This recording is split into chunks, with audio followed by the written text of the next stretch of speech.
राजस्थान लोक सेवा आयोग द्वारा 1015 पदों के लिए करवाई गई एसआई भर्ती परीक्षा समाप्त हो चुकी है।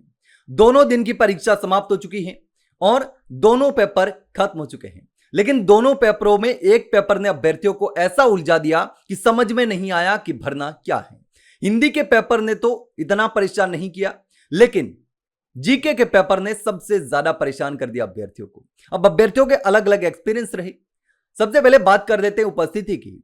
तो इस परीक्षा में 7,75,000 से ज्यादा अभ्यर्थियों ने आवेदन किया था और उसमें से 4,66,000 से ज्यादा अभ्यर्थियों ने परीक्षा दी, यानी कि 60 से 61% का जो था वो उपस्थिति का आंकड़ा रहा।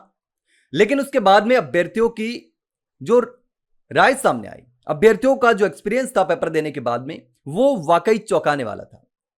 इस परीक्षा को लेकर काफी तैयारी के बाद अभ्यर्थी गए थे। हालांकि कुछ पुरानी भर्ती के अभ्यर्थी भी इसमें शामिल थे, जो कि कोर्ट का आदेश लेने के बाद में परीक्षा में शामिल हुए थे। बहुत सारे अभ्यर्थियों को मौका नहीं मिला। हालांकि 2021 की भर्ती का मामला अलग चल रहा है, डबल बेंच ने फैसला सुना दिया। लेकिन इस भर्ती की परीक्षा की हम बात करें, दोनों पेपर की बात करें, तो दोनों पेपरों में काफी अंतर देखा गया। पहला पेपर देकर आए अभ्यर्थियों को काफी सुकून था कि परीक्षा बहुत अच्छी जा रही है, पेपर सही जा रहा है। लेकिन जब दूसरा पेपर दिया, सेकंड पेपर दिया, उसके बाद अभ्यर्थियों के होश उड़ गए। ज्यादातर अभ्यर्थियों का जवाब था कि हम 70 से ज्यादा शायद किसी अभ्यर्थी ने सवाल अटेम्प्ट किए होंगे। जिसने अच्छे से तैयारी की होगी, जिसका कॉन्सेप्ट क्लियर होगा, उसका पेपर शायद सही गया होगा। क्योंकि बहुत सारे अभ्यर्थियों को समझ में ही नहीं आ रहा था कि सवाल कहां से पूछे जा रहे हैं, कहां से पूछे गए हैं, और इसीलिए ज्यादातर अभ्यर्थी परेशान हो गए, कंफ्यूज हो गए। अब देखिए, लगातार जो था पेपर की हम बात करें तो पेपर को लेकर के अभ्यर्थियों के अलग अलग एक्सपीरियंस रहे। अब पहला जो पेपर था हिंदी का, तो कई अभ्यर्थियों को कहना है कि हिंदी का पेपर तुलनात्मक रूप से सरल था। जैसा जीके का पेपर था, उससे हिंदी का पेपर सरल था और कई उम्मीदवारों ने इसे तैयारी के अनुसार सही पाया कि ठीक है, पेपर सही गया है। लेकिन दूसरा पेपर सामान्य ज्ञान और विज्ञान का पेपर था और ये काफी कठिन था, टफ था। और कई अभ्यर्थियों का यह मानना था कि यह पेपर चयन प्रक्रिया में जो महत्वपूर्ण भूमिका है वो यही निभाने वाला है। कट ऑफ कम रहने की संभावना है। दूसरे पेपर को अगर देखें तो सुबह की पाली में जो पेपर लिया गया, अधिकांश अभ्यर्थियों ने सरल पाया। उसमें व्याकरण के बुनियादी जो विषय जैसे थे, संधि है, समास है, उपसर्ग है, प्रत्यय और शब्द शुद्धि से सीधे प्रश्न पूछे गए। मुहावरे और लोकोक्तियों का स्तर भी सामान्य रहा, जिससे अच्छी तैयारी करने वाले अभ्यर्थियों को काफी फायदा मिलने की उम्मीद थी।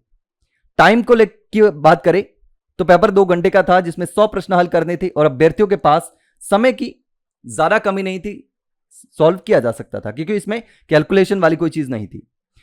उसके बाद दोपहर के बाद में जो सामान्य ज्ञान और सामान्य विज्ञान का 200 नंबर का पेपर हुआ, तो पहली पारी में हुआ पेपर आसान था और दूसरी पारी के पेपर ने होश उड़ा दिए। अब राजस्थान जीके, कला, संस्कृति, इतिहास का अच्छा खासा वेटेज रहा। करंट अफेयर्स और विज्ञान के प्रश्नों ने अभ्यर्थियों को थोड़ा परेशान कर दिया। यही सबसे ज्यादा मुश्किल पार्ट था जिसने अभ्यर्थियों को परेशान कर दिया।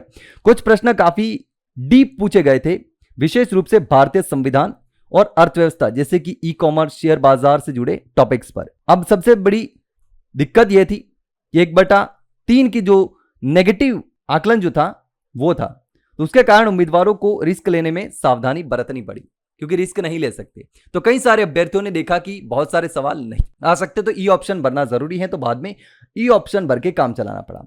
अब अभ्यर्थियों का कहना है कि जो कट ऑफ है वो अच्छी खासी रह सकती है, ज्यादा हाई नहीं जाएगी, कम जाएगी, जिस तरीके से टफ पेपर गया है।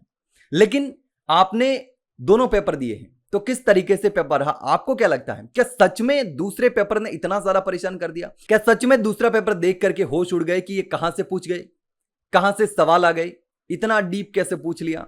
जिसकी तैयारी अच्छी नहीं थी उसको ज्यादा परेशानी हुई। तो आपका एक्सपीरियंस पेपर को लेकर के क्या रहा, कमेंट सेक्शन में कमेंट करके जरूर बताना। वहीं अगर जानकारी अच्छी लगी हो तो वीडियो को लाइक और शेयर जरूर करें और चैनल को सब्सक्राइब करना ना भूलें। फिलहाल के लिए इतना ही, जल्द मिलते हैं एक नई जानकारी के साथ, तब तक के लिए नमस्कार।